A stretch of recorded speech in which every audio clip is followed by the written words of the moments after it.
Traoré n'était pas élu, c'était soldat, mais le destin du Burkina Faso allait reposer sur ses épaules. Voici l'histoire de celui que l'histoire a choisi, Ibrahim Traoré. 2022. Le pays s'effondre. Les attaques terroristes se multiplient. L'État perd le contrôle de vastes régions. Le peuple est abandonné. Le 30 septembre, un jeune capitaine, inconnu du grand public, prend ses responsabilités. Sans effusion de sang, Ibrahim Traoré devient chef de l'État, porté par la colère des hommes et l'espérance d'un peuple. Traoré refuse les privilèges. Il dort avec ses hommes, mange comme eux, marque chaque parole par un engagement ferme, reconquérir le territoire. Il lance une mobilisation historique. Des dizaines de milliers de volontaires pour la défense de la patrie s'engagent.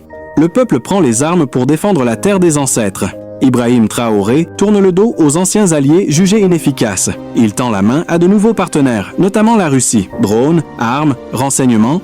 Le pays se réarme. Ce choix dérange. Des puissances étrangères le menacent, tentent de l'isoler. Mais Traoré tient bon. Il parle au nom de la souveraineté. Il n'était pas élu, mais son peuple le consacre. Par les urnes ou par la loyauté, Ibrahim Traoré devient le visage de la résistance burkinabé. Aujourd'hui, le Burkina Faso résiste. L'ennemi est affaibli. Les villages renaissent. Mais la lutte continue. Et au cœur de cette lutte se tient un capitaine. Il est entré dans l'histoire sans frapper. Et désormais, il écrit celle du Burkina Faso. Abonnez-vous à l'Ombre des Braves pour suivre le combat d'un homme contre l'oubli